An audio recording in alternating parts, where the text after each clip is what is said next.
مشہور ہے کہ جب تک کوئی بدماش نہ ہو امیر بن نہیں سکتا. کراچی کے جو میئر ہیں جب ان پہ تان و تشنی کی جاتی ہے تو وہ کہتے ہیں میرے پاس اختیارات نہیں ہیں. روزانہ کوئی بندہ قتل ہو رہا ہے. پرسوں ترسوں چند دن پہلے کسی خاتون کو قتل کر دیا. سویڈن سے ایک نوجوان اپنی وائف کے ساتھ اور اپنے بچے کے ساتھ یہاں یو پی پہ اس کو قتل کیا. روزانہ فجر کی نماز میں نا مساجد کے ائمہ بد دعائیں کریں کہ اللہ ہمارے سندھ کے حکمرانوں میں جو ان کا ذمہ دار ہے ان حالات کا, جو کنٹرول کر سکتا ہے کنٹرول نہیں کر رہا ہے, اللہ تو اس کو تباہ و برباد کر دے. ایک بچہ اقرا یونیورسٹی کا پڑھنے والا تھا, یہاں پر وہ پہنچا اپنے گھر پہ 12:15 بجے, یہیں سیکٹر 8 میں, اور اپنے گھر پہ پہنچا 12:15 بجے, کیمرہ بھی چھین لیا, اس کے پیسے بھی چھین لیے, موبائل بھی چھین لیا, 4 گولیاں بھی مار دی. تو کتنے جنازے اٹھائیں گے ہم؟ تو پھر ہم کہتے ہیں کہ بھائی کہاں ہے رینجرز اور کہاں ہے پولیس؟ رینجرز والے کہتے ہیں بھائی ہمارا اختیار نہیں ہے. تو بھائی اختیار لیں آپ, ہم بات کرتے ہیں آپ کے لیے کہ آپ کو اختیار دیں, جیسے آپ نے کہا.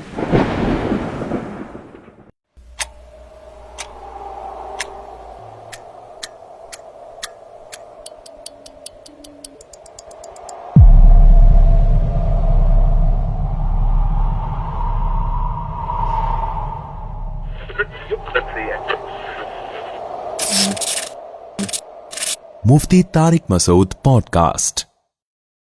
بسم اللہ الرحمن الرحیم.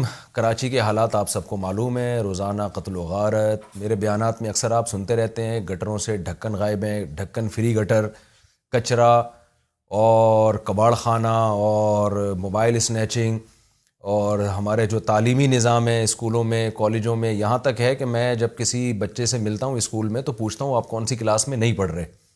ونس اپون اے ٹائم یہ پوچھا کرتے تھے آپ کون سی کلاس میں پڑھتے ہیں, اب چل رہا ہے کہ نہیں پڑھ رہے. تو سیاسی حالات پر بہرحال گہری نظر رکھتے ہیں. حافظ نعیم صاحب جماعت اسلامی کے کراچی کے امیر ہیں, تو میں نے آج ان کو دعوت دی ہے اپنے پوڈ کاسٹ میں. کچھ ہم بھی تھوڑا سا ان سے معلومات لینے کی کوشش کریں گے. السلام علیکم ورحمۃ اللہ وبرکاتہ. وعلیکم السلام ورحمۃ اللہ وبرکاتہ. کیا حال ہے جی, خیریت سے ہیں آپ؟ اللہ کا شکر, بالکل ٹھیک. سب سے پہلے تو آپ تھوڑا سا اپنا تعارف کروائیں نا. ایک تعارف تو آپ کی پرسنل لائف سے متعلق ہوگا, وہ نہیں بلکہ جماعت اسلامی میں آپ کیسے آئے. دیکھیں سیاسی تنظیموں کے بارے میں مشہور ہے کہ جب تک کوئی بدماش نہ ہو امیر بن نہیں سکتا, ٹھیک ہے نا. تو کرپٹ نہ ہو, بدماش مشہور ہے, قطع نظر اس سے کہ صحیح ہے غلط ہے. تو آپ میں کون کون سی بدماشیاں تھیں کہ آپ امیر بن گئے کراچی کے جماعت اسلامی کے؟ اچھا, اور آپ کا نام حافظ نعیم الرحمان, تو کیا آپ قرآن مجید کے حافظ بھی ہیں؟ جی جی. اور آپ کی کیا کوالیفیکیشن ہے, تھوڑا سا اس بارے میں آپ بتائیے. مفتی صاحب, جتنے بدماش ہیں آپ کے سامنے ہیں, جتنے شریف ہیں آپ کے سامنے ہیں. میں نے ظاہر طالب علمی کے زمانے میں یعنی اسکول بھی ساتھ ساتھ پڑھا, اور پھر حفظ قرآن ہمارے, میں حیدرآباد میں ہم لوگ پیدا ہوئے تھے, میں پیدا ہوا تھا, تو وہاں پھر پرائمری ایجوکیشن اور میٹریکولیشن میں نے وہیں سے کی تھی. صحیح. تو اسی دوران میں ہمارے محلے میں ایک مسجد ہوتی تھی لطیف آباد میں, تو وہاں پر دوپہر میں اور رات میں حفظ کرنے کے لیے جاتے تھے. وہ بھی چلتا رہا, اسکول بھی چلتا رہا, تو یہ دونوں چیزیں الحمدللہ ہو گئی تھیں. اس کے بعد پھر میں یہاں کراچی میں ہم لوگ منتقل ہو گئے تھے لیٹ 80s میں. 87 میں نے میٹرک کیا تھا. اس کے بعد سے ہم لوگ کراچی میں ہیں. تو اب یہ بھی ظاہر ہے کہ 13 اور یوں سمجھ لیں کہ اب کتنے سال ہو گئے, 35 سال ہو گئے. تو یہیں سے انٹرمیڈیٹ کیا, یہیں سے نیڈ یونیورسٹی سے تعلیم حاصل کی, سول انجینئرنگ کی, اور جمعیت میں آ گیا تھا, اسلامی جمعیت طلبہ میں, طالب علمی کے زمانے میں. تو وہیں سے پھر پڑھنے پڑھانے کا سلسلہ شروع ہو گیا, کتابیں پڑھ رہے ہیں, کورسز ہو رہے ہیں, اسٹڈی سرکل ہو رہی ہے, پھر اور بہت ساری ایکٹیویٹیز ہوتی تھیں, بک فیئر کرا رہے ہیں, ٹورنامنٹ کرا رہے ہیں. تو وہ ہوتا ہے نا کہ پھر اس کے نتیجے میں آدمی کے اندر چیزیں پیدا ہوتی چلی جاتی ہیں. تو جب پھر اسلامی جمعیت طلبہ کی مختلف اسٹیجز پہ ذمہ داریاں رہیں, طالب علمی سے جب میں فارغ ہوا تو اس کے بعد جماعت اسلامی کو جوائن کر لیا. اب جماعت اسلامی کا نظام وہ والا نہیں ہے جو بس یعنی اگر ایک خاندان ہے, اس کی حکومت ہے, تو وہ جس کو چاہیں جو بنا دیں, کسی کو کراچی کا بنا دیں, کسی کو جو ہے وہ لاہور کا بنا دیں. ہمارے یہاں تو ایک سسٹم ہے, یعنی ہر سطح پر انتخاب ہوتا ہے, اور ہر سطح کی جو ایگزیکٹو باڈیز ہیں جس کو مجلس شورا کہتے ہیں وہ منتخب ہوتی ہے. تو اس پروسیس سے آ گئے. اب وہ اس پروسیس میں ہم تھے تو بہت بڑے بڑے لوگ الحمدللہ ہمارے جماعت اسلامی کے ذمہ دار رہے. اب ہم جیسے لوگ بھی بنی گئے, لیکن یہ ہے کہ وہ ایک پروسیس ہے جس سے لوگ آتے ہیں اور جاتے ہیں. تو آپ صرف کراچی کے ہیں یا پورے سندھ کے آپ امیر؟ نہیں, کراچی کا. کراچی کے ہیں جی, سندھ کے امیر محمد حسین مہنتی صاحب. ٹھیک ٹھیک. اچھا, اگلا جو سوال تھا نا میرا, اس کا کچھ تذکرہ آپ نے کر بھی دیا. کہ جتنے بھی لوگوں کو جماعت اسلامی سے اختلافات ہوں وہ اپنی جگہ، لیکن یہ بات سب لوگ مانتے ہیں کہ جماعت اسلامی میں امیر کی سلیکشن میرٹ کی بیس پہ ہوتی ہے، موروثی نظام نہیں ہے کہ ابا کے بعد ان کا بیٹا تو ماموں تو پھپھا تو چاچا، یہ سیٹ اپ نہیں ہے۔ تو کیا یعنی بنیادی بیسک کیا چیزیں دیکھی جاتی ہیں کہ جماعت اسلامی کے امیر میں ان صفات کا ہونا ضروری ہے، اس کے بغیر وہ امیر بن نہیں سکتا، اور عمل بھی اس پہ ہوتا ہے کہ نہیں ہوتا؟ لکھنے کو تو ہمارے ہاں بھی آئین میں بہت کچھ لکھا ہوا ہے۔ جی دیکھیں، ظاہر سی بات ہے کہ جماعت اسلامی نا ایک عام پولیٹیکل پارٹی نہیں ہے، اور بلکہ میں اس کو، اگر آپ ظاہر دین کی چیزوں کو جانتے ہیں، جماعت اسلامی عام معنوں میں اس طرح کی مذہبی پارٹی بھی نہیں ہے جو کسی ایک جز کو لے کر چل رہی ہو۔ ہم ایک تصور رکھتے ہیں اقامت دین کا، دین کو قائم کرنے کی تحریک، اس کو نظام بنانے کی تحریک ہے، اور اسی لیے سیاسی عمل کا حصہ بنتے ہیں کہ سیاسی عمل کو ہم ان لوگوں کے حوالے کر کے اپنی جان نہیں چھڑا سکتے کہ جن کے بارے میں مشہور ہے کہ بھئی سیاست کرپشن کا نام ہے، سیاست جو ہے وہ لوٹ مار کا نام ہے، دھوکے کا نام ہے۔ تو اس پورے سیاسی عمل کا حصہ بن کر لوگوں کی تربیت کرنا، ان کو ایک خاص رجحان دینا، پازیٹیو ایکٹیویٹیز میں لے کر چلنا، ایشوز کو بنیاد بنا کر سیاست کرنا، دشمنیاں نہیں کرنا، لوٹ مار نہیں کرنا، تو یہ سب چیزیں لے کر جماعت اسلامی چلتی ہے۔ تو اس میں پھر اس جماعت کو اور اس کی تحریک کو چلانے کے لیے جو صلاحیت درکار ہوتی ہے، وہ صلاحیت یہ بھی ہوتی ہے کہ بھئی ذرا بندہ مطلب ٹھیک ٹھاک بھی ہو، کہ جو لوگوں کو ساتھ لے کر چل سکتا ہو، اور اس کے اندر بھی کوئی ایسے عیب نہ ہو۔ عیب تو سے پاک ذات اللہ رب العالمین کی ہے، اور کسی علانیہ کبیرہ گناہ کا مرتکب نہ ہو، شاید یہ وہ رکنیت کی شرط بھی یہی ہے، اور ذمہ داری کی شرط بھی یہی ہے کہ کبیرہ گناہ جو ہے وہ اس میں وہ شامل نہ ہو، کبائر سے اجتناب، اور نیکی کے کاموں میں بڑھ چڑھ کر حصہ لینا، وقت کا دینا، لوگوں کو ساتھ لے کر چلنے کی صلاحیت رکھنا، یہ عمومی چیزیں جو کسی بھی ادارے کے لیے بھی چاہیے ہوتی ہیں چلانے کے لیے، وہی جماعت کے ذمہ دار کے لیے بھی چاہیے۔ البتہ اس کی اپنی پرسنالٹی کے اندر کچھ چیزیں بہتر ہونی چاہیے۔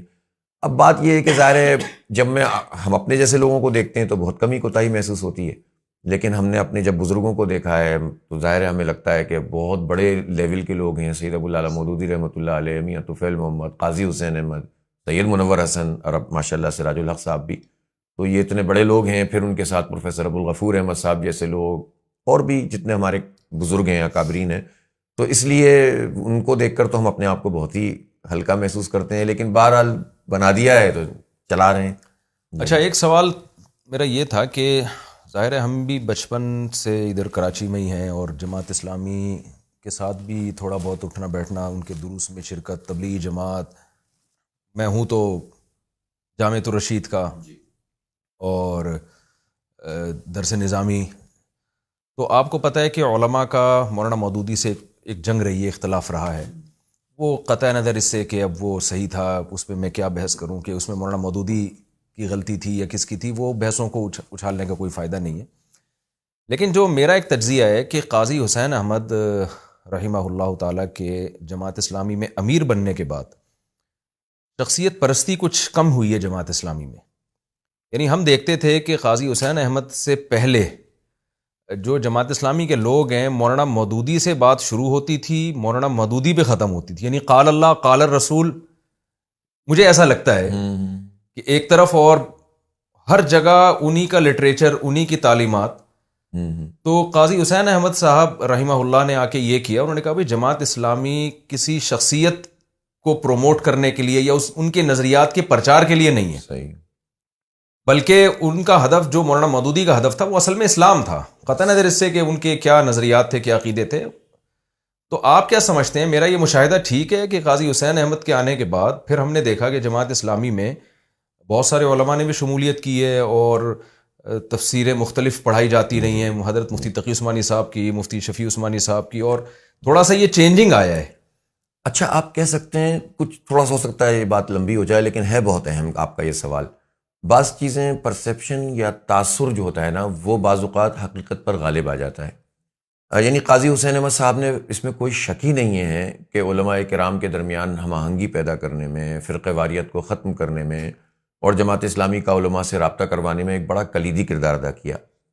لیکن مولانا ابو العالی مودودی رحمۃ اللہ علیہ جو تھے، آپ کو اگر آپ ہسٹری پڑھیں گے تو یہ جان کر حیرت ہوگی کہ جب انہوں نے جماعت اسلامی نہیں بنائی تھی تو اس بات کی پوری کوشش کی تھی کہ دیوبند مکتب فکر اس زمانے میں اور بریلوی مکتب فکر میں کوئی ہم آہنگی پیدا کر کے اسلام کے مشترکات کے اوپر لوگوں کو لے کر چلا جائے. جماعت بنانے سے پہلے کی بات بتا رہا ہوں. علماء کرام کی خدمت میں گئے اور ان سے بڑا اصرار کیا کہ انگریز کی حکومت ہے اور دین جو ہے مغلوب نہیں رہ سکتا, اس کو غالب ہونا چاہیے. علماء کی اپنے مسائل تھے, مشکلات تھیں. وہ کہتے تھے کہ جتنا دین بچ رہا ہے یہ بچا لو. بعض تو ہمیشہ ہر دور میں رہے ہیں کہ جو لوگ وابستہ ہو جاتے ہیں حکومتوں سے تو پھر وہ ذرا سا دوسری طریقے سے سوچتے ہیں. لیکن جو علماء حق تھے وہ بھی یہ کہتے تھے کہ اب کیونکہ ایک تجربہ گزر چکا تھا نا 1857 کا, تو اس کے بعد پھر لیکن مولانا کا خیال یہ تھا کہ نہیں, اسلام غلبے کے لیے آیا ہے, مغلوب رہنے کے لیے نہیں آیا, تو ہمیں کچھ ایسا سوچنا چاہیے. بہرحال وہ کام کامیاب نہیں ہو سکا تھا. اس کے بعد پھر مولانا مودودی نے جماعت اسلامی بنائی. پورا لٹریچر ان کا اس بنیاد پر ہے کہ ہم مشترکات پر اکٹھا کریں, جزیات میں جا کر اختلاف پیدا نہ کریں. مولانا مودودی وہ شخصیت ہیں جنہوں نے خود اپنے لٹریچر میں لکھا ہے کہ جماعت اسلامی کے ارکان کے لیے میری فقہی رائے سے متفق ہونا ضروری نہیں ہے. میرا خیال ہے یہ بڑا حوصلہ چاہیے. آپ بھی جانتے ہیں اس بات کو کہ کوئی عالم دین جو خود یہ کہے کہ میری فقہی رائے جو ہے نا میری جماعت کا مسلک نہیں ہے, میں اپنی رائے کا اختلاف جو ہے رکھتے ہوئے بھی لوگ جماعت اسلامی میں آ سکتے ہیں. اس لیے کہ جماعت اسلامی فقہ کو ایڈریس نہیں کرتی, دین کی کل کو ایڈریس کر کے, اس کی اصول کو ایڈریس رکھ کے, فروعیات میں جو جس طرح سے چاہے اس کو استعمال کر لے. تو یہ بنیادی طور پر تو ان کا. لیکن ہوتا یہی ہے کہ جب آپ جماعت کوئی فاؤنڈر ہوتا ہے, جب اس کے فاؤنڈر کے پیروکار ہوتے ہیں, اس کے لٹریچر سے ان کو ایک چیز ملتی ہے, تو بعض لوگ ایسے ہو جاتے ہیں کہ وہ پھر سوچتے ہیں کہ نہیں صاحب ایک رائے ہے تو بس اسی کے مطابق چلنا چاہیے. ہو سکتا ہے کہ یہ رویہ آتا ہو پہلے سامنے. تو جماعت اسلامی کا تو اس لحاظ سے مسلک کے اعتبار سے تو اس میں ہم آزاد ہیں کہ آپ کسی بھی امام کو مقلد ہوں, غیر مقلد ہوں, کسی امام کو فالو کریں نہ کریں, لیکن آپ دین کی کل کے اوپر اکٹھے ہو کر اقامت دین کی تحریک چلا سکتے ہیں اور اس میں شامل ہو سکتے ہیں. اور کچے پکے لوگ ہوتے ہیں پھر جب قریب آتے ہیں تو ان کے اپنے عقائد نظریات کے اندر بھی بہتری پیدا ہو جاتی ہے. تو یہ تاثر شاید میرے خیال تاثر ہی زیادہ تھا, حقیقت اس میں کم تھی. قاضی صاحب نے اس ریئلٹی کو سامنے نمایاں کر کے لوگوں کو جوڑنے کی کوشش کی, اور اگر جماعت کے بارے میں کوئی غلط تاثر تھا تو اس کو ختم کرنے کی کوشش کی. بس یہ بات ہے. آپ ویسے بھی اگر آپ دیکھیں گے نا, مولانا ابو العلا مودودی سے اختلاف کی کوئی بہت بڑی وہ نہیں تھی, بس بات کا بتنگڑ بہت بنا ہے. خیر یہ تو دیکھیں ایک ایسی بحث ہے کہ جس طرح میں خیال ہے کہ شاید میں ہی آپ سے کافی ہماری دونوں ہی کے مناظرہ شروع ہو جائے. نہیں, میں مناظرہ آپ سے مناظرہ یہ کیسے ہو سکتا ہے؟ وہ تو ایک الگ بحث ہے, ان پہ کافی سارے اشکالات تھے. لیکن اب جو ہمیں جماعت اسلامی میں نظر آتا ہے وہ یہ کہ جو پریکٹیکلی جو چیز نظر آ رہی ہے تو وہ اس میں یہ ہے کہ بھئی آپ ان کے نظریات سے چند چیزیں تھیں تو اس سے متفق نہ ہو, آپ اس پہ نہیں. دیکھیں مثلا میں آپ کو ایک بات بتاؤں, یعنی کہ زمانے کے اعتبار سے چیزوں کے اندر تبدیلی بھی آتی ہے نا. مثلا اسلامی تحریک, ہم ہیں اسلامی تحریک, اسلامی پارٹی نہیں ہے. تحریک اور پارٹی میں فرق ہوتا ہے. پارٹی کو کی اپنی لمیٹیشن ہو, تحریک کو بڑی وسعت سے کام لینا پڑتا ہے. مثلا پوری دنیا میں عالم عرب میں آپ دیکھتے ہوں گے اختلاف پایا جاتا ہے چہرے کا پردہ ہونا چاہیے کہ نہیں ہونا چاہیے. ہمارے ہاں مولانا مودودی کی بڑی واضح رائے ہے کہ نقاب ہونا چاہیے, ٹھیک ہے نا, اور انہوں نے اس پہ بڑی دلیل دی ہے. سورہ احزاب میں بھی, سورہ نور میں بھی بڑی اچھا اس کی تفسیر لکھی ہے, اور زیادہ تر لوگوں نے اسی کو فالو بھی کیا. ہمارے معاشرے کے لحاظ سے یہ بات قابل قبول, پرداسی کو سمجھتے ہیں لوگ. جی. لیکن عالم عرب میں بعض ایسے بڑے بڑے علماء اور جید علماء موجود ہیں جو یہ کہتے ہیں کہ نہیں صاحب اس کے بغیر بھی گزارا ہو سکتا ہے. اب اسلامی جو تحریک ہے نا, اس کا کام یہ ہوتا ہے کہ وہ اس میں الجھنے کے بجائے دونوں رائے پیش کریں گے, جو جس کو قبول کر لے گا اور جو قبول نہیں کرے گا اس پہ کفر کا فتویٰ نہیں لگائیں گے, ٹھیک ہے نا. اور اگر گنجائش نکلتی ہے اسلام کے وسیع تر تناظر میں اپنی تحریک کو آگے بڑھانے کی, تو پھر آپ کی رائے نہ بھی ہو تو اس جو اجازت ہے اس کو آپ قبول کر کے بات کو آگے بڑھاتے ہیں. بالکل صحیح. تو خیر دیکھیں مولانا مودودی سے یہ وہ تو ایک الگ بحث ہے, پردہ نہ پردہ, یہ وہ صحابہ کے بارے میں تھوڑا سا علماء کو ان سے تحفظات ہیں, لیکن وہ میں ابھی جو میں نے آپ کو بلایا ہے اس ٹاپک پہ بات کرنے کے لیے نہیں بلایا. ابھی تو ہم کراچی کے دکھڑے جو ہے وہ آپ کے سامنے شیئر کریں گے. اس وقت حالات اسی کے چل رہے ہیں. وہ تو ایک قصہ تھا جو ختم ہو گیا, اس پہ علماء کی تحریریں بھی ہیں, ان کی بھی دلائل دونوں طرف, جس نے تجزیہ کرنا ہوگا کرے گا. یہ بتائیں کہ کراچی کے جو موجودہ حالات ہیں نا, ان کا کراچی کے جو میئر ہیں جب ان پہ تان و تشنی کی جاتی ہے تو وہ کہتے ہیں میرے پاس اختیارات نہیں ہیں. اس میں کس حد تک صداقت ہے؟ اور اگر واقعی اختیارات نہیں ہیں تو کل اگر آپ کراچی کے میئر بن گئے تو کچھ کر پائیں گے کہ نہیں کر پائیں گے؟ دیکھیں اختیارات تو نہیں ہیں، یہ بات تو صحیح ہے. جو ایک میئر کو اختیار ملنا چاہیے کسی بھی شہر میں، دنیا میں معروف ہے یہ بات، وہ تو بالکل بھی نہیں ہے. اور جو تھا وہ بھی آہستہ آہستہ کھنچتا چلا گیا. خاص طور پر اس زمانے میں زیادہ اختیارات ہمارے کم ہو گئے، جس زمانے میں ہماری یہ سندھ حکومت موجودہ اور ان کے ساتھ اتحادی ہمارے ایم کیو ایم کے دوست بھی رہے ہیں ہمیشہ. تو 2013 کا جو بلدیاتی ایکٹ آیا تھا اس میں تو اچھے خاصے اختیارات چھن گئے تھے، اور اس والے میں تو انہوں نے اور چھین لیے. ظاہر ہے یہ ضرورت ہے اس بات کی کہ شہر میں اس پر ایک چیز پیدا ہو اور اس کے خلاف بھی ایک رائے بنائی جائے. لیکن اس بات میں وزن کیوں نہیں پیدا ہو پاتا اور اختیار کیوں نہیں ملتا؟ اس کا سبب یہ ہے کہ جو میئر تھے، مثلاً اگر ہمارے پچھلے میئر تھے، نام لینے کی ضرورت نہیں ہے، تو یہ کہتے رہتے تھے یار کہ میں نہیں ہے، اور آخر میں انہوں نے جب 4 سال گزر گئے تو فائل پھینکی کہ یار میرے پاس تو کچھ تھا ہی نہیں، تو میں کیا کرتا. وہ جب میئر بنے تھے نا، چلو وسیم اختر صاحب تھے، وہ میرے پاس آئے تھے یعنی جماعت اسلامی کے دفتر میں، اور انہوں نے بڑا اچھا جیسچر دیا کہ یار میں کام کرنا چاہتا ہوں اور سیاسی اختلاف اپنی جگہ. میں نے ان سے کہا وسیم بھائی دیکھیں، آپ کام کریں گے اور اختیار کے مطابق کام کریں گے، ہم آپ کو سپورٹ کریں گے، ٹھیک ہے، اور آپ کے اختیار کے لیے ہم لڑیں گے، کیونکہ یہ آپ کا نہیں، یہ شہر کا اختیار ہے. انفارچونیٹلی ہوا یہ کہ جو اختیار موجود تھا نا، اس کے مطابق بھی کام نہیں ہوا. اگر اس کے مطابق بھی کام ہوتا تو یہ حال نہیں ہوتا ہمارے شہر کا. میں ابھی نارتھ کراچی آیا ہوں، میں اس شادمان نالے سے بھی گزرا. ظاہر ہے میرا آنا جانا رہتا ہے، میں نارتھ آباد میں ہی رہتا ہوں، بفر زون میں رہ چکا ہوں، ادھر یہ گلیاں محلے سب جانے پہچانے ہیں. تو نالے کی وہی حالت ہے، ابھی بھی کچھ بھی نہیں ہوا. اسی میں بچہ اور ماں اس کی ڈوب گئی تھی نا، اور وہی حالت ہے، وہی ٹوٹ پھوٹ ہے، آنا جانا دشوار ہوا ہے. آپ کی کٹ کو موڑنے کے لیے گٹر کے پانی سے گزرنا پڑا. پورے شہر کا یہی حال ہے. تو یہ حال نہ ہوتا اگر وہ 26 ارب روپے کا بجٹ، پیسے صحیح جمع ہوتے اور صحیح خرچ ہو جاتے. البتہ جو بڑے پروجیکٹس ہیں ان کے لیے ظاہر ہے کہ ہمیں اس بات کی ضرورت تھی کہ سندھ حکومت اور وفاقی حکومت کی جو ہے نا پوری طرح سے توجہ ہوتی. تو اختیار تو ملنا چاہیے اور اس کے لیے لڑنا بھی چاہیے. ہم ایک فارمولے پہ یقین رکھتے ہیں کہ اختیار کا رونا نہیں رو، جتنا اختیار ہے اس سے زیادہ کام کرنے کی کوشش کرو، باقی اختیار لڑو. تو ہمارا فارمولہ سیدھا ہے بھائی، ہم صفائی تو کر سکتے ہوں گے نا، ہم شہر کو اتنا تو اس قابل تو بجٹ میں کر سکتے ہیں بلدیہ کے جس میں گاڑی چلنے لگے، ٹھیک ہے. ہم یہ تو کر سکتے ہیں کہ درخت لگا دیں اور جو درخت ہیں ان کو نہیں کاٹیں، ٹھیک ہے. تو کچھ چیزیں ہم کرنا شروع کریں گے، پورا شہر ہمارے ساتھ کھڑا ہو جائے گا.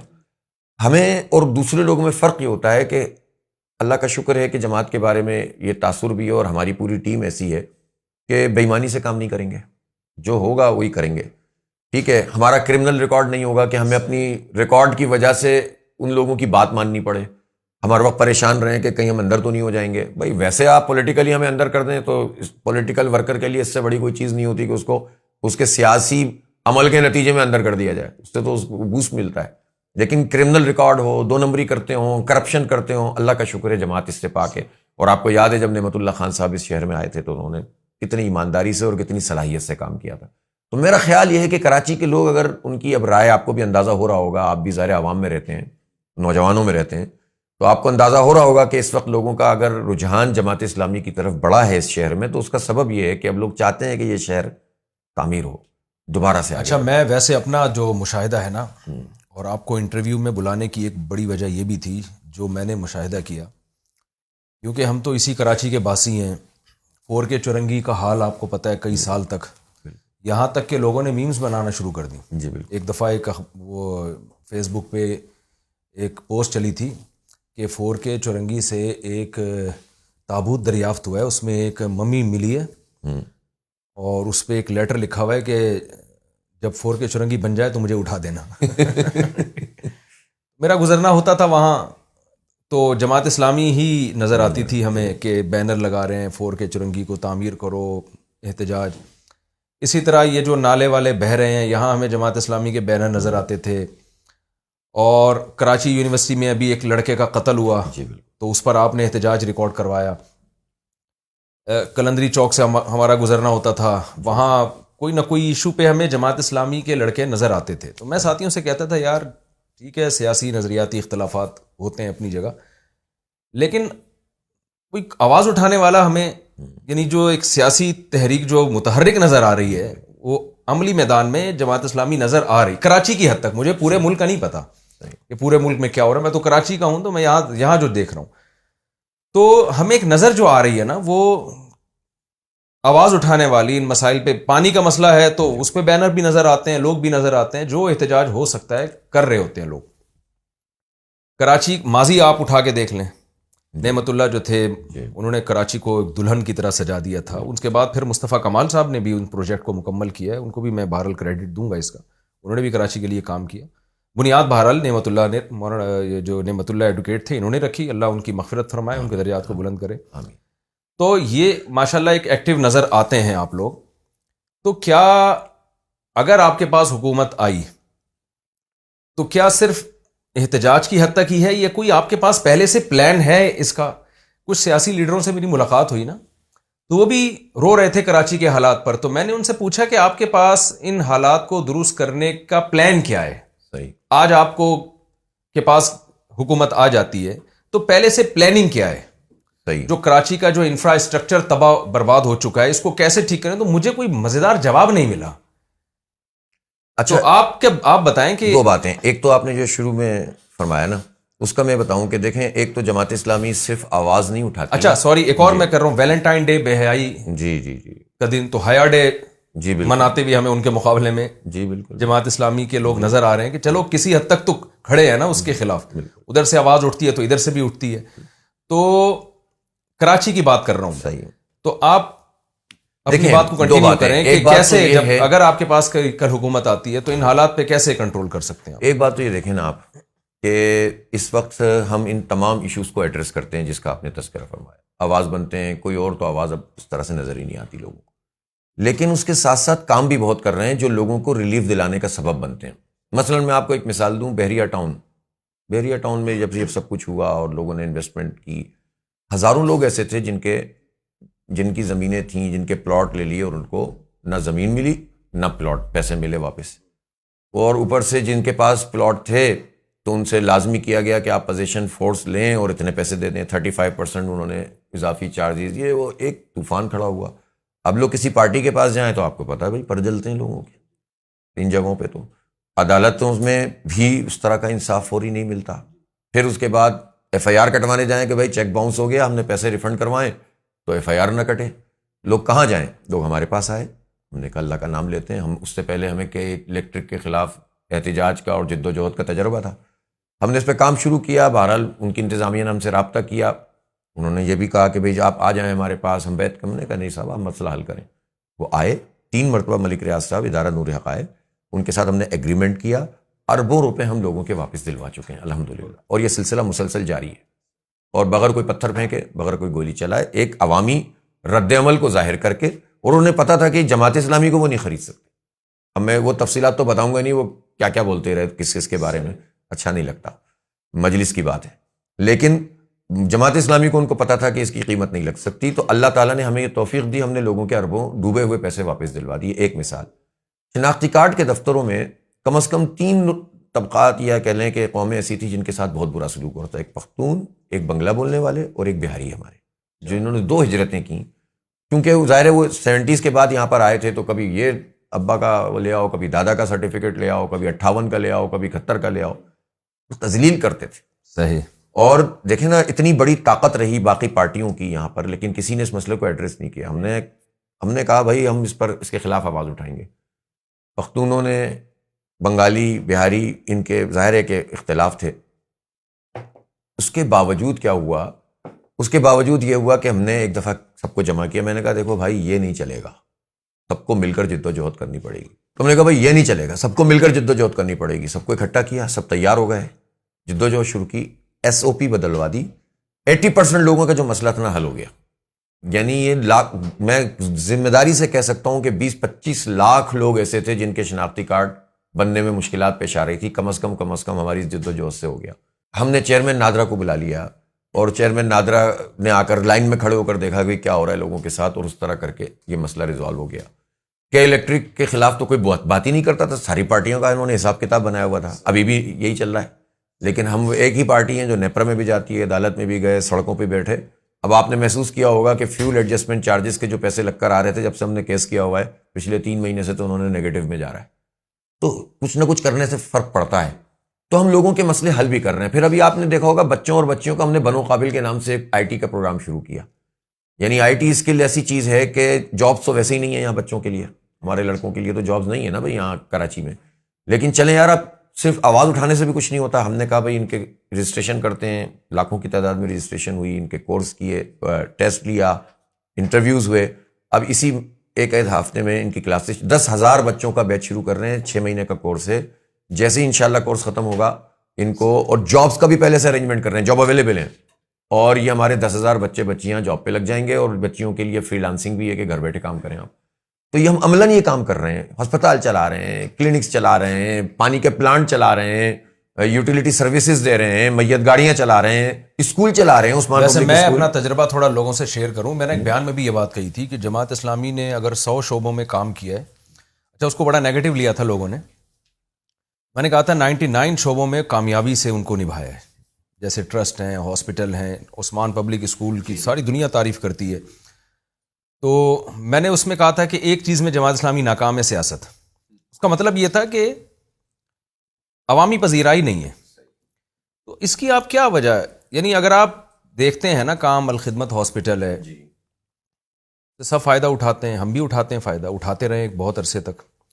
ایک پروجیکٹ لگایا یہاں الخدمت ہاسپٹل میں صاف پانی کا, تو مجھے نہیں لگتا کہ اتنا اچھا پانی, معیاری پانی کوئی اور بھی دے رہا ہوگا, میری نالج میں نہیں ہے, کوئی میں دعویٰ نہیں کر رہا.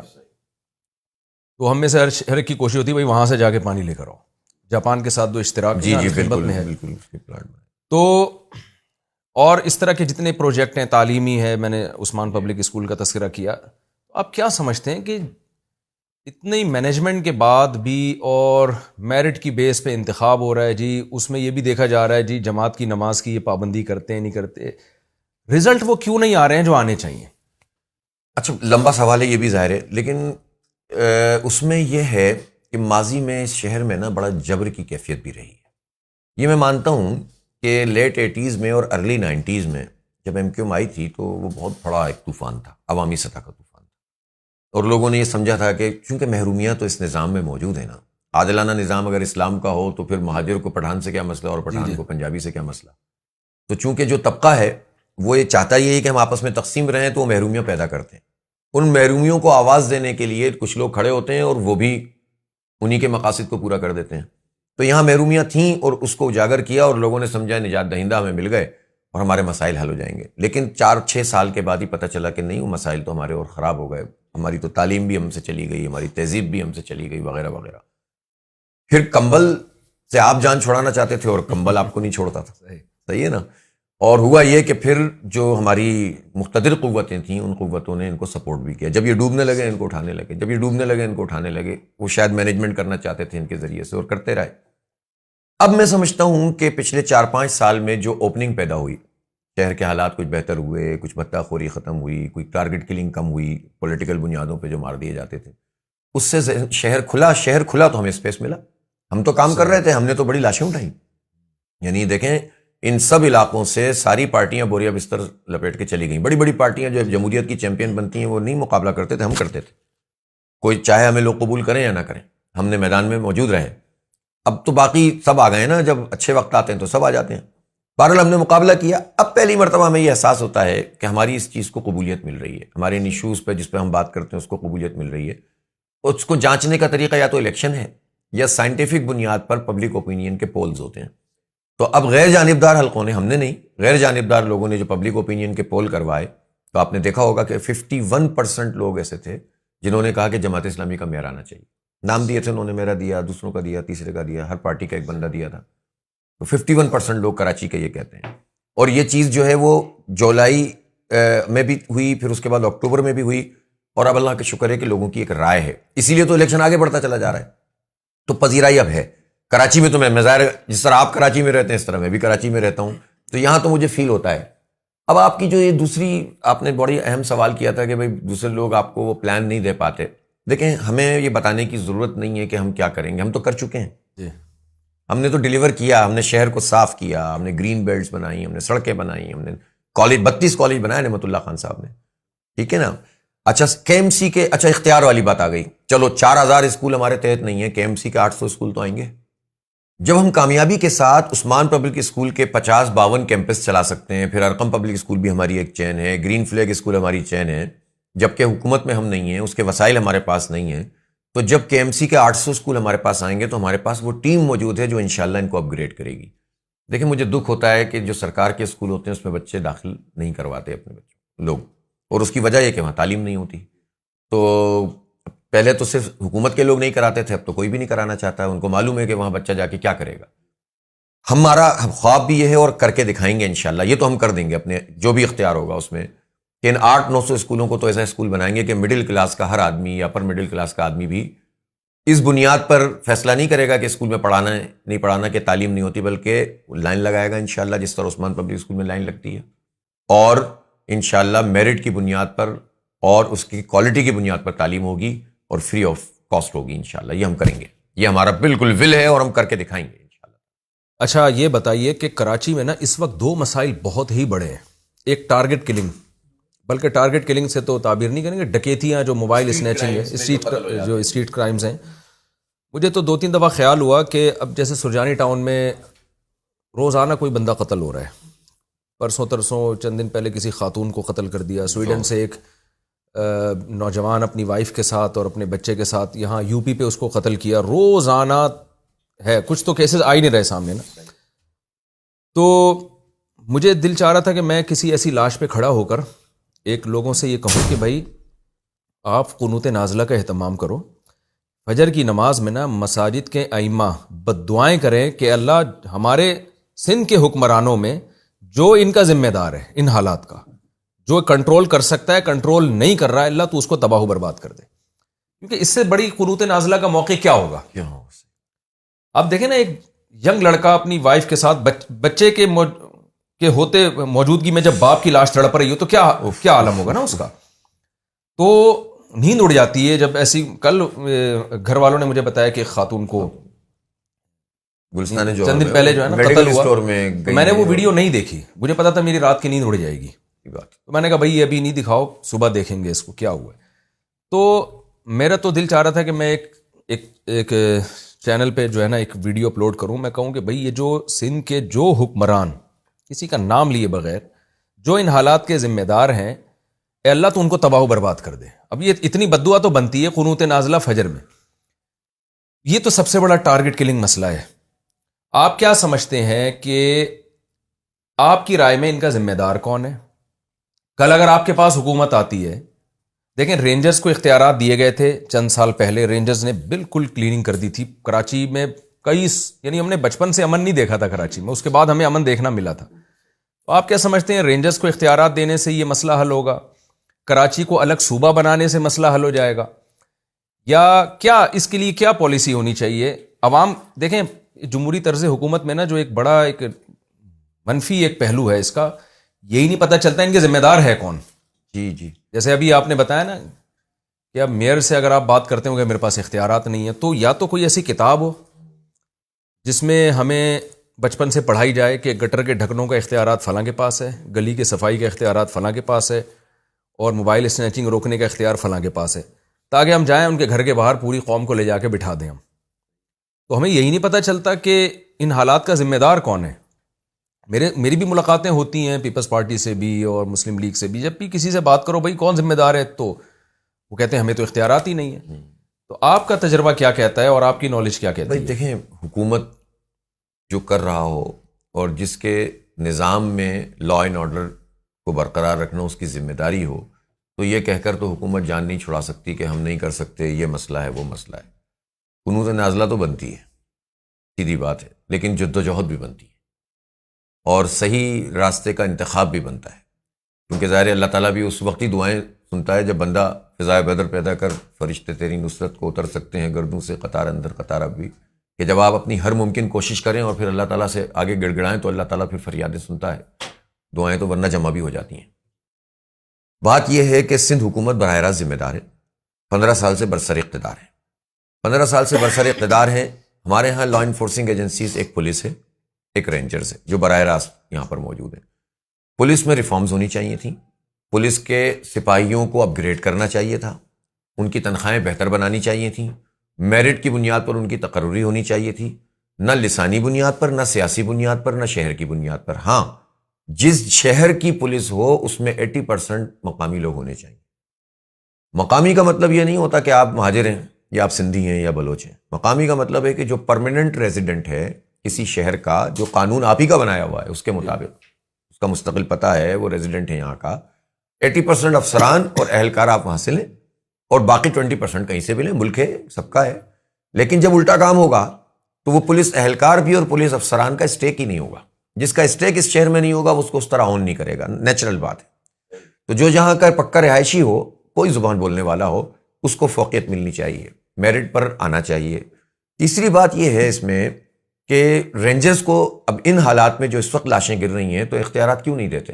ہم رینجرز کے حوالے سے بھی ظاہر ہے، جب ایک بالکل جس طرح آپ نے فرمایا نا کہ لاش پہ کھڑے ہو کر آدمی کہے کہ یار بددعا جو بھی اس کا ذمہ دار ہو، تو دل تو کڑتا ہے نا جب بچوں کی لاش دیکھتے ہیں. یار انجینئر بن رہا ہے، 3rd ایئر میں ہے، ایک بچہ اقرا یونیورسٹی کا پڑھنے والا تھا، یہاں پر وہ پہنچا اپنے گھر پہ 12:15 بجے، یہیں سیکٹر 8 میں، اور اپنے گھر پہ پہنچا 12:15 بجے، کیمرہ بھی چھین لیا، اس کے پیسے بھی چھین لیا، موبائل بھی چھین لیا، 4 گولیاں بھی مار دی.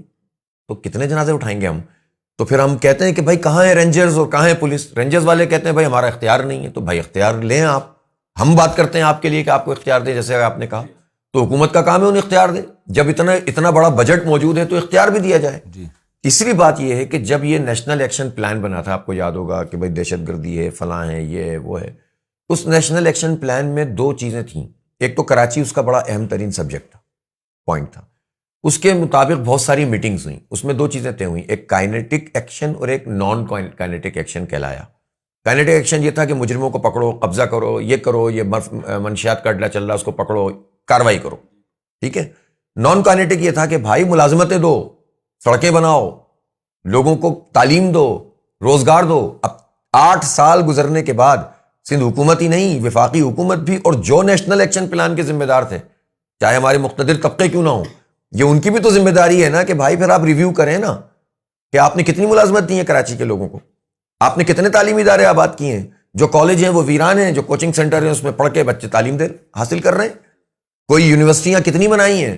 8 یونیورسٹی سندھ کی جو ہے وہ 8 یونیورسٹیوں کے اندر تو وائس چانسلر کا تقرر ہی نہیں ہوا ایڈ ہاک پہ چل رہا ہے.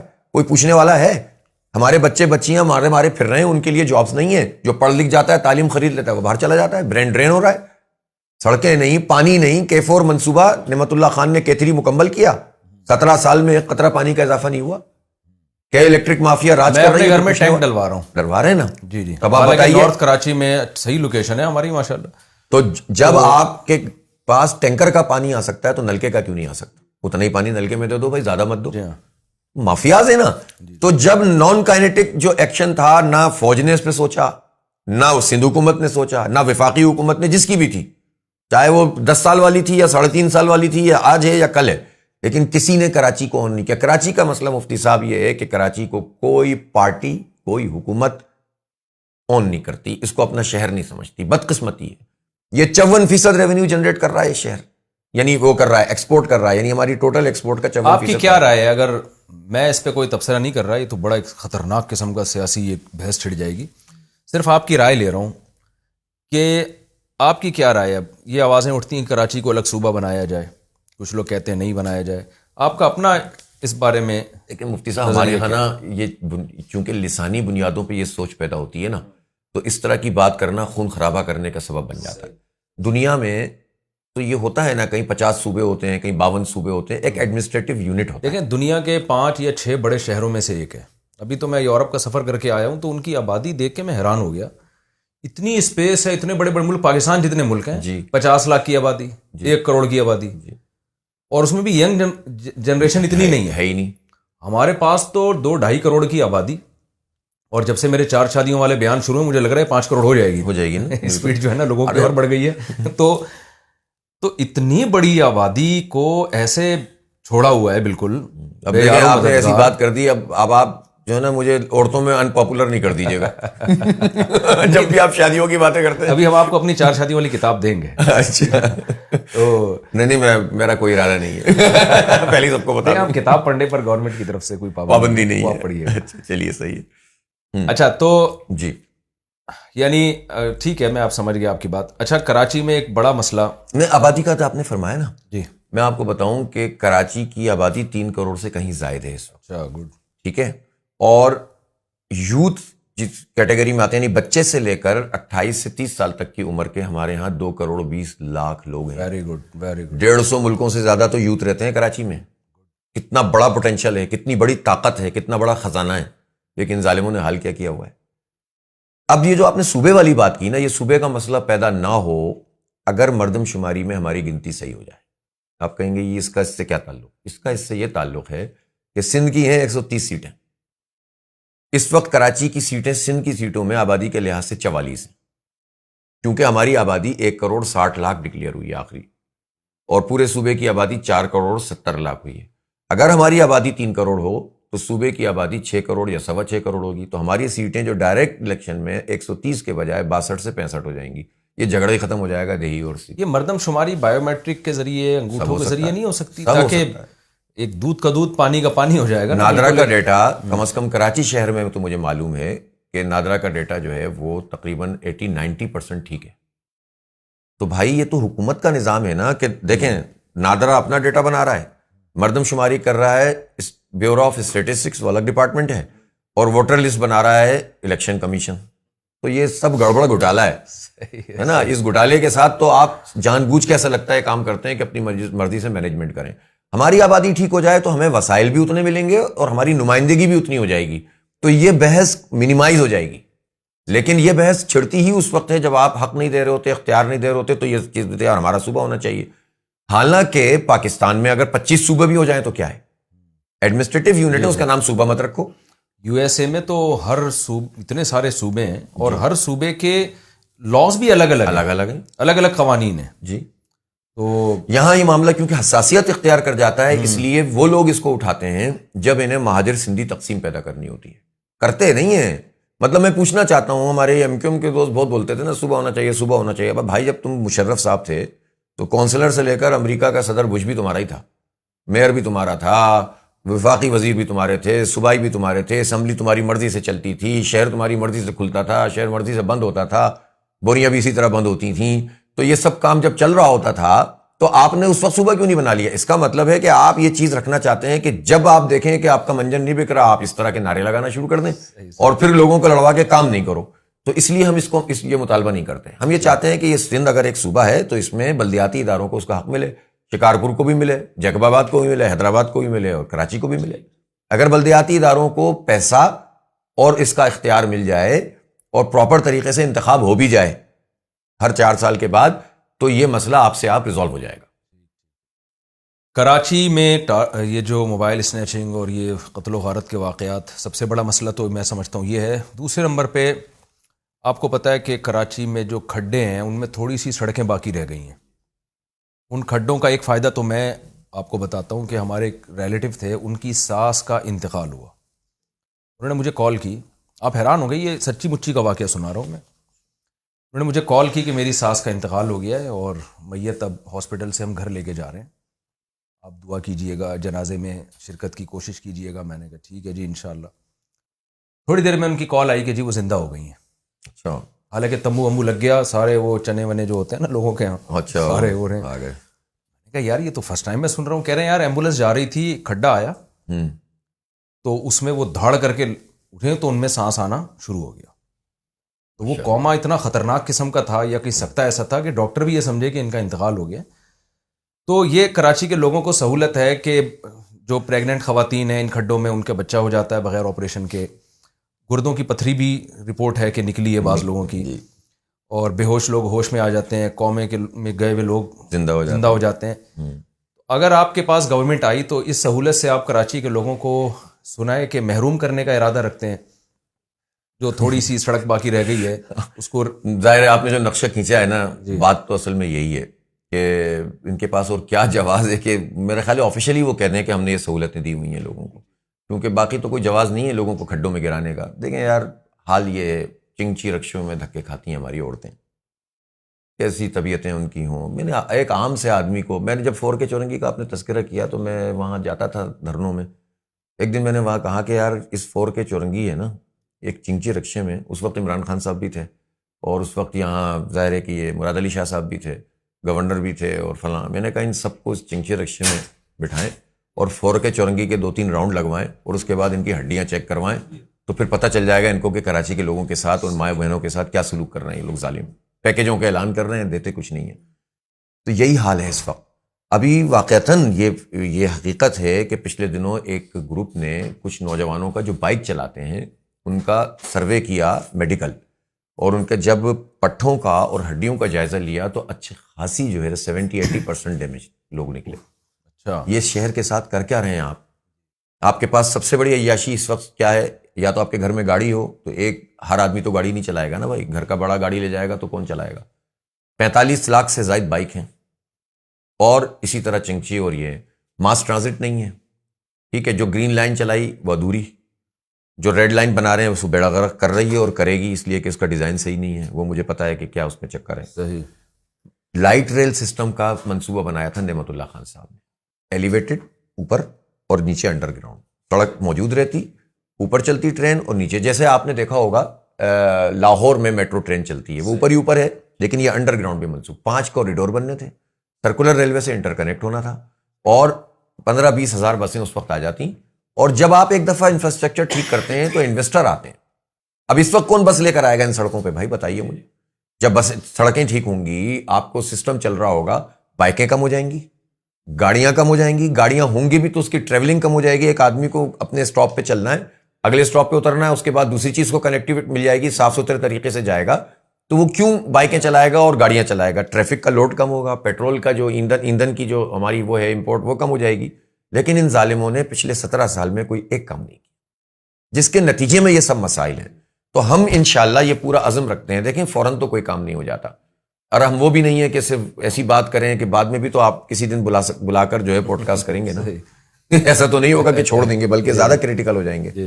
تو جس بات کا بعد میں جواب دینا ہے تو آدمی پہلے ہی اتنی لمبی نہ دے. تو اس لیے ہم یہ کہتے ہیں کہ ہم کام تو شروع کریں گے کہ شہر میں چلنے پھرنے کے قابل ہو, یہ صفائی ستھرائی کا نظام بنے. یہ 6 مہینے کا ہمارا ہوگا گول کہ ہم اس طرح سے چلائیں. پھر اس کے ساتھ ساتھ جو بڑے پروجیکٹس ہیں اس کے لیے ہم اب ایک سنکرونائزیشن, اس کے لیے لفظ استعمال ہوتا ہے کہ ان تمام محکموں کو ایک ساتھ بٹھائیں. اختیار نہ بھی ہو تو اگر کوئی والی وارث ہونا شہر کا اور جینون میئر ہو, آپ یقین کریں, آپ سوچیں نعمت اللہ خان صاحب اس وقت شہر میں ہوتے, ان کے پاس یہی والا اختیار ہوتا جو وسیم اختر کا, وہ اس طرح روتے ہوئے جاتے تو ناطقہ بند کر دیتے ان لوگوں کا. وہ چوک چوراہے پہ کھڑے ہو جاتے, لوگ ان کے ساتھ آ کر کھڑے ہو جاتے, بولتے بھائی یہ مسئلہ حل کراؤ, یہ مسئلہ حل کراؤ. مراد علی شاہ کو ان کے پاس آنا پڑتا. آپ یقین کریں ہم انہی کے فالوور ہیں, کام کریں گے, کام کروائیں گے. یہ میں بالکل آپ سے, اس میں تو کوئی دو بات ہی نہیں ہے. اور جو اختیار ہے نا اس سے زیادہ کریں گے. میں آپ سے یہ کہوں, ہم IT یونیورسٹی بنائیں گے اس شہر میں, چاہے میرے اختیار میں ہو یا نہ ہو. مجھے معلوم ہے کہ اس کی کتنی ضرورت ہے. پیر پڑنا پڑے نا انڈسٹریلسٹ کے, کہیں گے بھائی نکالو پیسے, اپنے انڈسٹری کے تحت اب مختلف جگہوں پر بچوں کو اسکالرشپ دو. یہ ہمارے شہر کے بچے اس لیے نہیں ہے کہ ان کو ہم سمندر میں پھینک دیں یا قاتلوں کے حوالے کر دیں یا ملک سے باہر چلے جائیں. سب نہیں جا سکتے 2 کروڑ لوگ. ہم کریں گے انشاءاللہ. مفتی صاحب آپ بے فکر رہیں. اچھا یہ بتائیے کہ کوٹا سسٹم کے بارے میں بھی ایک رائے یہ ہے کہ اس نے بھی کراچی کے سیٹ اپ کو تباہ و برباد کیا ہے. آپ اس کو میرٹ کی بیس پہ سمجھتے ہیں کہ سسٹم بحال ہونا چاہیے, یا یہ جو کوٹا سسٹم چل رہا ہے اس سے آپ کس حد تک قائل ہیں؟ کوٹا سسٹم دیکھیں کیا ہے, پہلے یہ بہت سمجھنے کی ضرورت ہے. بنیادی طور پر یہ کوٹا سسٹم وفاقی حکومت کی جو ملازمتیں ہوتی تھیں نا, وفاقی گورنمنٹ کی ملازمتوں, اس میں لگا تھا. اس میں ہر صوبے کا ایک کوٹا ہے, کسی کا 17%, کسی کا 19%, کسی کا کچھ. ہمارے صوبے کا بھی 19% کوٹا ہے. باقی صوبوں میں اس طرح سے تھا کہ سب کا پورا اوور آل کوٹا ہے. پنجاب ہے تو پنجاب کا پورا 51% کوٹا ہے. کہیں سے بھی پنجاب کا بندہ ہوگا اس کو وفاقی ملازمتوں میں اگر 100 ملازمتیں تو 51 ملازمتیں پنجاب کو ملیں گی. اسی طرح KP, اسی طرح فاٹا, اسی طرح سندھ میں یہ ہوا کہ جو ہمارا 17% غالباً یا 19% ہے اس کو 2 حصوں میں تقسیم کر دیا گیا, یہ 1973 میں. اور اس میں یہ کہا گیا کہ 40% آبادی چونکہ شہری ہے تو شہری ملازمتیں ہوں گی, اور 60% دیہی ہے تو دیہی ہوں گی. یہ کام صرف 10 سال کے لیے کیا گیا, اور اس لیے کیا گیا تھا وفاقی ملازمتیں بھی اور وفاقی اداروں کی جو تعلیمی ادارے تھے ان میں بھی. یہ اس لیے کیا گیا تھا کہ جو انٹیریئر سندھ ہے اس کو اپ گریڈ کریں ہم 10 سال میں, وہ بہتر ہو جائے گا تو پھر ہم میرٹ کر دیں گے پورے 10 سال. اور اس وقت سب نے اس کو قبول کر لیا. اس لیے قبول کیا کہ تمام پارٹیوں میں دستور پہ اتفاق ہونے جا رہا تھا. دستور پہ اتفاق نہیں ہو پا رہا تھا. بھٹو صاحب کی حکومت تھی, ملک آدھا رہ گیا تھا, بنگلہ دیش بن گیا تھا, بہت برے حالات تھے. تو پروفیسر عبدالغفور احمد، مولانا شاہ احمد نورانی، حضرت مولانا مفتی محمود صاحب رحمۃ اللہ علیہ، ان سب لوگوں نے بیٹھ کر، اور پھر جو ANP بھی تھی اس وقت، نیپ ہوتی تھی، فلاں فلاں، سب نے کہا یار کہ اس پہ اتفاق کر لو. اور یہ یہاں اپنے اندرون سندھ کے بھائیوں کے لیے، بہنوں کے لیے یہ ایک سہولت اختیار کی. 10 سال مکمل ہوئے تو ضیاء صاحب کی حکومت تھی، ضیاء صاحب نے اس کو 10 سال مزید بڑھا دیا اپنے پریزیڈنشل جو آرڈر ہوتا ہے اس کے ذریعے. پھر اس کے بعد نواز شریف صاحب نے اس کو 20 سال کے لیے اور بڑھا دیا. اب عمران خان صاحب تو سب سے آگے نکل گئے، انہوں نے اس کوٹا سسٹم کو غیر معینہ مدت کے لیے بڑھا دیا. 2 باتیں ہیں اس میں. ایک تو یہ کہ اس وقت 40% شہری آبادی تھی اور دیہی آبادی 60% تھی، تو اب تو 52-53% شہری ہو گئی ہے اور 48% دیہی ہو گئی ہے، لیکن کوٹا وہی چل رہا ہے. دوسری بات یہ کہ اس میں کہیں نہیں لکھا تھا کہ صوبائی ملازمتیں بھی 40-60 کی بنیاد پر ہوں گی، اچھا، صوبائی حکومت کی، لیکن یہ انہوں نے خود ہی شروع کر دیا. اچھا، ٹھیک ہے. اس کے نتیجے میں محرومیاں پیدا ہوئیں، اس کے نتیجے میں ملازمتوں میں مسئلہ پیدا ہوا. تو پھر ظاہر ہے کہ یہ جو اسلحہ بیچو، ٹی وی بیچو، VCR بیچو، اسلحہ خریدو اور کوٹا سسٹم نامنظور، یہ تحریک چلی یہاں پر. وہ الگ بات ہے کہ آخری جو غیر معینہ مدت کے لیے کوٹا سسٹم میں اضافہ ہوا ہے وہ ماشاءاللہ MQM اور PTI، ایک کی 14 سیٹیں، ایک کی 4 سیٹیں، دونوں کی وفاقی کابینہ نے غیر معینہ مدت کے لیے اضافہ مل کر کروایا ہے. تو اب آپ سلام کس کو پیش کریں گے؟ یعنی جس پہ اتنے جوان لٹ گئے، قتل و غارت گری ہو گئی، قافلے لٹ گئے، مر گئے، ہم نفرتوں کا شکار ہو گئے، وہ لوگ خود اپنے ہاتھوں سے یہ کام کر رہے ہوں. ہم یہ کہتے ہیں کہ یہ کوٹا سسٹم کے بجائے میرٹ کا نظام بنائیں. اور آپ انٹیریئر سندھ کا جواب تو دیں، آپ نے 40-45 سال میں کیا کیا وہاں پر؟ اور میں تو اپنے سندھ کے ان اندرون سندھ کے بھائیوں سے کہتا ہوں کہ یہ سوال تو ان حکومتوں سے کرو نا کہ تم ہمارے نام پر کب تک کھاتے رہو گے. میں ابھی یہ سندھ کا دورہ کر کے آیا ہوں نا سیلاب کے بعد، تو ہمارے جو سندھی بھائی ہیں بیچارے بہت قسمہ پرسی کی حالت میں وقت گزار رہے ہیں. بالکل ایسا ہی، تو ان کے ساتھ ایسا لگتا ہے کہ شاید سب سے زیادہ ظلم ہوا ہے. ایسا ہی ہے بالکل. اور ابھی تک اس سیلاب کے اس سے نکلے نہیں ہیں. وہ جو ان کی حالت ہے نا، یعنی ہمارے بعض ساتھی تو پھوٹ پھوٹ کے رو رہے تھے ان کو دیکھ کے، 2-3 دن سے بھوکے، جو غریب کی بات کر رہا ہوں میں. تو واقعی یہ تو ہے کہ نہیں، اس پہ بھی ابھی ہم اگر کرنا چاہیں تو پورا 2 گھنٹے بات کر سکتے ہیں. جی جی. کیونکہ بات یہ ہے کہ جاگیرداری نظام، وڈیرہ شاہی نظام، چھوٹا وڈیرہ بڑے وڈیرے کے ساتھ، بڑا وڈیرہ اس کے بڑے وڈیرے کے ساتھ کنیکٹڈ ہے، اور وہ کسی پارٹی کے ساتھ کنیکٹڈ ہے. تو یہ جبر کا نظام ہے جس میں اپنی رائے کیا ہوتی ہے. وہ بیچارے ان کو آپ ڈبو دیں، آخر میں آٹے کی تھیلی بانٹ دیں، وہ خوشی. اچھا، میں آپ سے ایک اچھا اس میں ایک مفتی صاحب ضرور بات ہے، اور وہ یہ ہے کہ اب تو جعلی ڈومیسائل بھی بن رہے ہیں. تو جو شہری کوٹا ہے اس پہ بھی جعلی ڈومیسائل بن رہا ہے. تو اب مسئلہ یہ ہے کہ اس کو ایڈریس کرنے کی ضرورت ہے.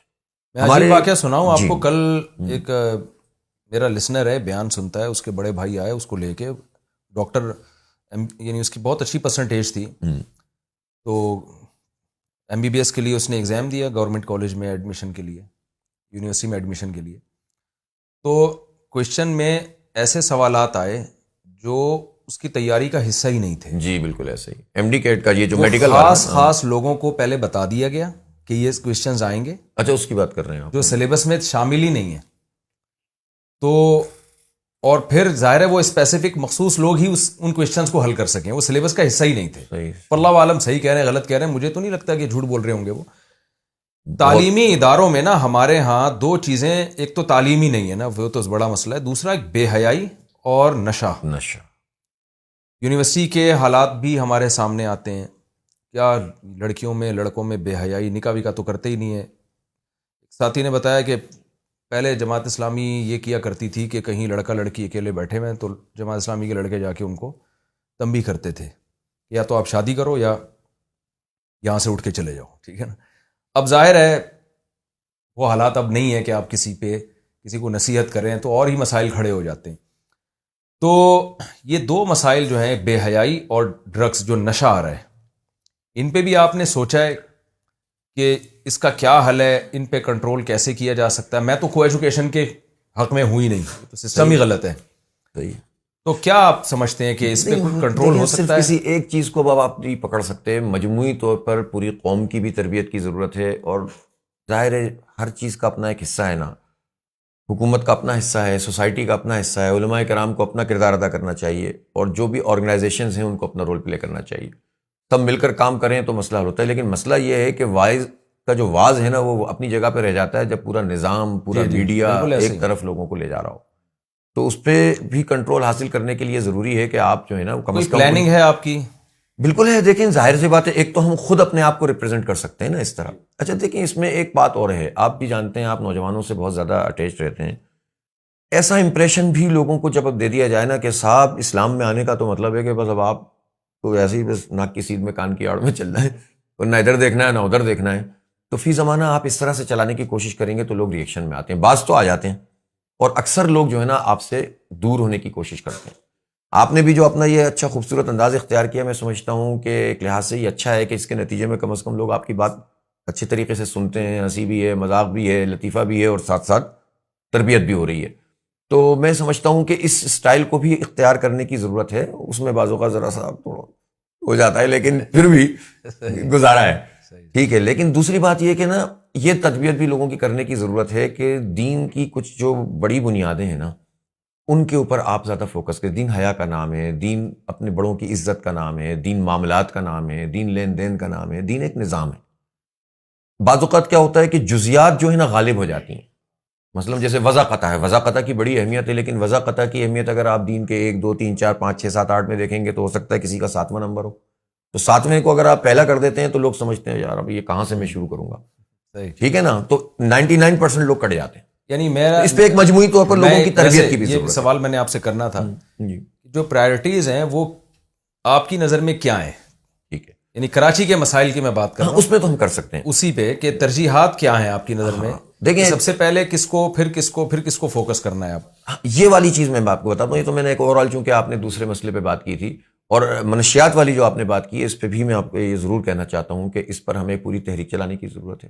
منشیات صرف وہ لوگ استعمال نہیں کر رہے جو کچھ نہیں کرتے. منشیات اب وہ والی منشیات ہیں, وہ ڈرگز ہیں جو ان بچوں کو زیادہ کہا جا رہا ہے کہ جو پڑھنے میں تیز ہوتے ہیں, کہ تم زیادہ جاگ سکتے ہو, زیادہ اچھا پڑھ سکتے ہو, زیادہ اچھا رٹا لگا سکتے ہو, تم یہ آئس پیو, تم فلاں پیو, تم یہ سونگو. اب آپ سوچیں کہ ہمارے اس برین کے ساتھ یہ کیا سلوک کر رہے ہیں, زہر اتار رہے ہیں ظالم. اور یہ ہو نہیں سکتا کہ پولیس کے نظام کے بغیر یہ کام چلتا. اس لیے میں نے ابھی پچھلے دنوں رینجرز کے بھی جو اعلیٰ حکام ہیں وہ بھی بڑا کنسرن رکھتے تھے, میں نے بھی ان سے بات کی, پولیس کے لوگوں سے بات کی, حکومت سے بات کی. اور ہم جو ایک ہم نے لائحہ عمل کا اعلان کیا ہے, اعلان کراچی کے نام سے, اس میں تو ٹاپ پرائرٹی ہماری یہ ہے کہ ایک ایجوکیشن کے لیے نہ صرف یہ کہ ہم حکومت پہ دباؤ ڈالیں گے بلکہ خود ایسا نظام بنائیں گے. ایک تحفظ کے لیے محلہ کمیٹیوں کو ہم ڈیولپ کریں گے, اور تیسرا منشیات کے اڈے اپنے بچوں کو بچانے کے لیے ہم ویجیلنس کمیٹیاں بنائیں گے اور ان کی نشاندہی کریں گے اور ان کا ناطقہ بند کر دیں گے.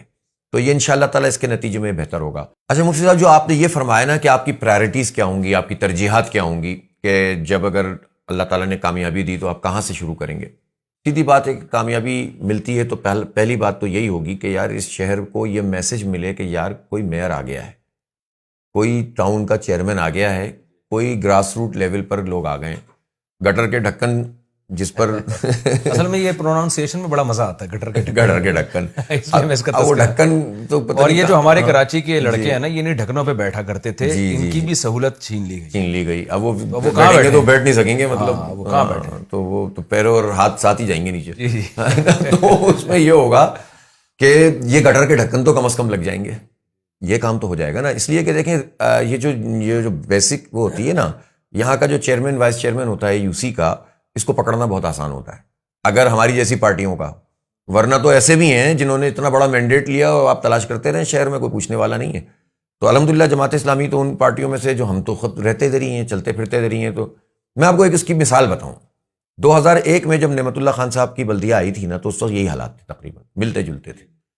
ہوا یہ کہ 178 یونین کونسلیں تھیں, اور 21 لوگوں کا بنایا تھا مشرف صاحب نے حساب. کونسلر بھی زیادہ تھے, اور انہوں نے کیا یہ کہ سب کو ڈیوٹیاں دے دیں کہ صبح فجر میں آپ اپنے عملے کی حاضریاں لوگے.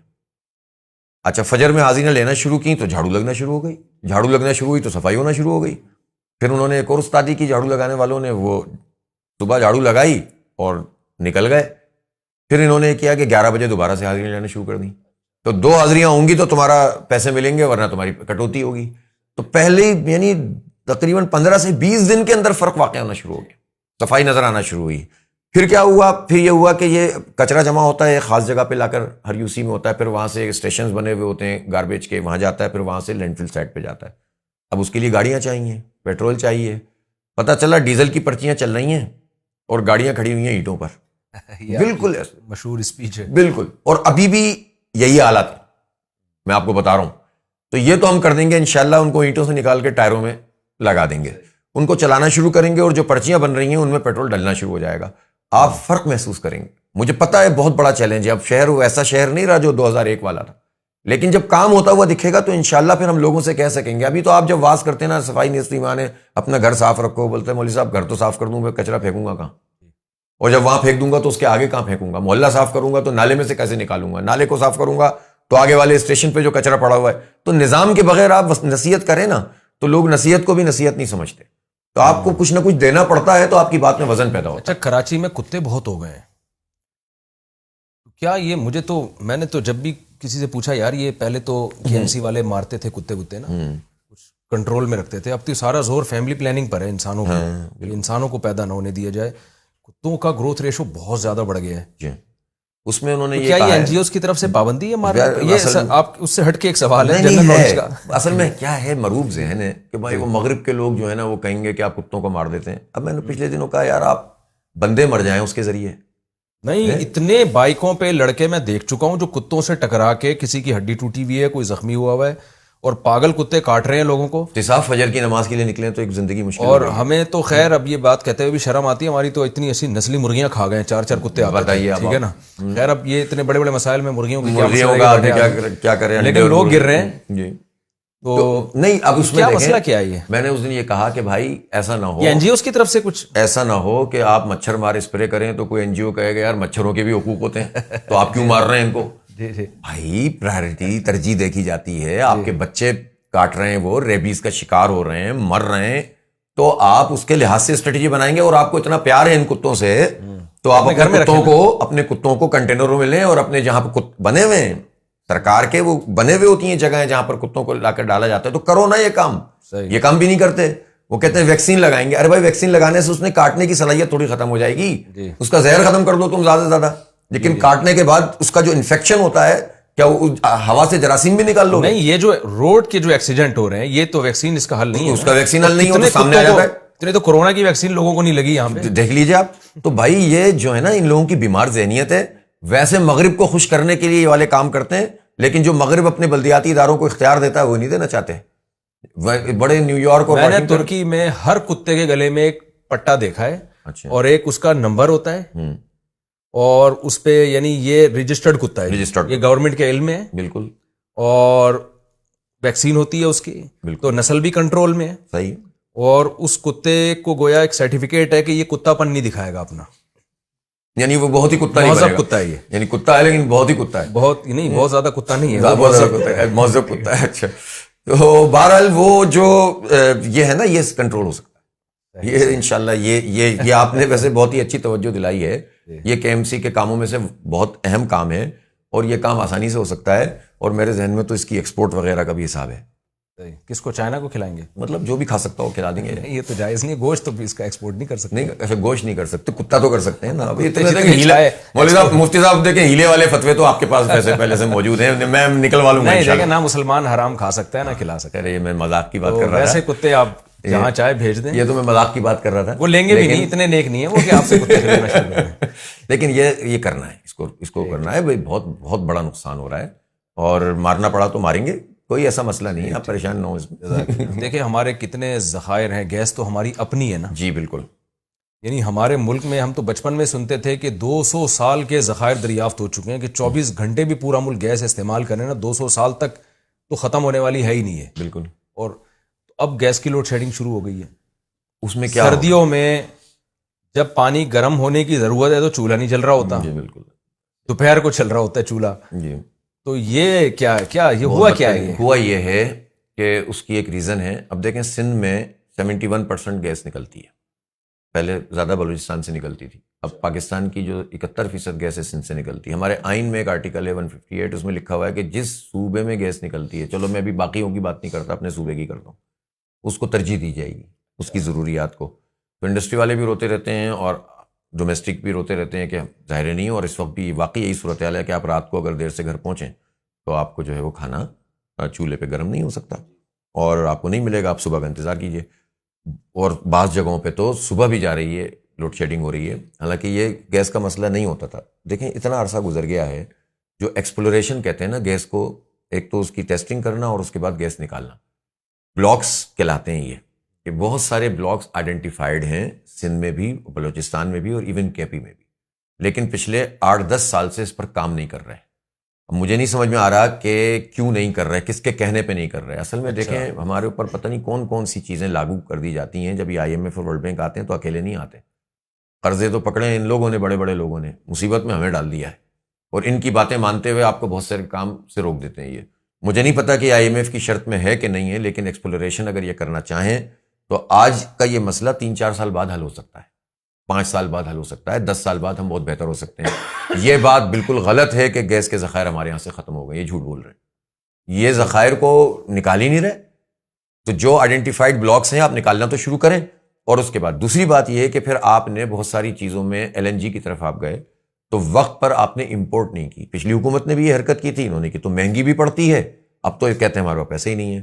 جب پیسے تھے سستی پڑ, مثال کے طور پر اگر 100 روپے کی ایک چیز تھی تو آپ نے جب وقت پہ اپنی نااہلی کی وجہ سے اس کو امپورٹ نہیں کیا تو وہ آپ کو 400 روپے کی پڑ رہی ہے, اس لیے کہ پوری دنیا میں مانگ شروع ہو جاتی ہے, تو اس کے نتیجے میں ہمیں مہنگے ریٹ میں ملتی ہے. جب سستے ریٹ میں مل رہی ہوتی تو ہم صرف اپنی کاغذی کارروائیوں میں نااہلی کی وجہ سے, پچھلی خان صاحب والی حکومت میں بھی حرکتیں ہوتی تھیں اور اس حکومت میں بھی حرکتیں ہوئی ہیں, تو اس کے نتیجے میں بھی ہمارے پاس ڈیفیشنسی پیدا ہو رہی ہے.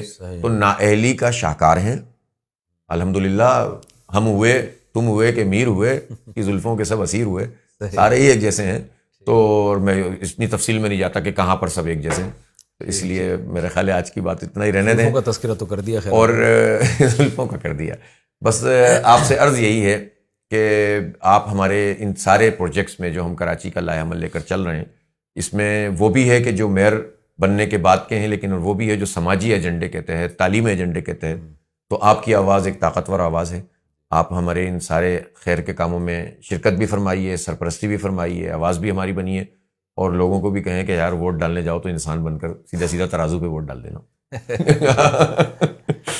جزاک اللہ جی. حافظ نعیم صاحب کا بہت بہت شکریہ. میں چونکہ یہ سیاسی چینل نہیں ہے تو میں تو کراچی کے حالات سے بہت پریشان تھا, سبھی پریشان ہیں, تو ہم نے کہا جی ادھر حافظ نعیم صاحب کا ایک تجربہ ہے, سیاسی لیڈر ہیں, تو تھوڑا سا ان سے ہم ان کے نظریات اور ان حالات پر کیسے قابو پایا جا سکتا ہے, تھوڑا سا ان کا تجربہ آپ کے ساتھ شیئر کریں. ووٹ تو حافظ نعیم صاحب کہیں گے ترازو کو دیں, PTI والے کہیں گے کہ جی PTI کو دیں, MQM کہے گی MQM کو دیں. وہ آپ نے خود ہی فیصلہ کرنا ہے جی. نہیں, آپ نے کس کو دینا ہے؟ وہ تو آپ تو یہی فرمائیے. آپ تو یہی فرمائیے, اور میں یہ کہتا ہوں کہ آپ PTI کے رہیں, آپ نون لیگ کے رہیں, آپ MQM کے اگر اب بھی رہ سکتے ہیں تو رہیں, لیکن آپ یہ سوچیں کہ کراچی کے لیے آپ کی پسندیدہ پارٹی زیادہ ڈیلیور کر سکتی ہے یا جماعت اسلامی کر سکتی ہے. بس میرا مقصد یہ ہے کہ کراچی کے لیے ہم سب کو مشترک ہو کے سوچنا چاہیے, اپنے سیاسی اختلافات کو ایک طرف کر کے فی الحال کراچی کو بچانے کی کوشش کریں. ہم تو پورے ملک گئے ہیں, وہ یہ حالات کہیں بھی نہیں ہیں, پنجاب میں بھی نہیں ہے, KPK میں بھی نہیں ہے, جو یہاں حالات چل رہے ہیں, یہاں بہت خطرناک حالات ہیں. بہت شکریہ حافظ نعیم صاحب کا, اللہ تعالیٰ بہت جزائے خیر دے ان کو, کہ وہ ہماری دعوت پہ یہاں تشریف لائے, اور جو بھی مثبت کام یہ کر رہے ہیں دل سے دعا ہے اللہ تعالیٰ اس میں برکت دے, اور خامیوں کی اللہ تعالیٰ اصلاح کرے. جزاکم اللہ, بارک اللہ, السلام علیکم.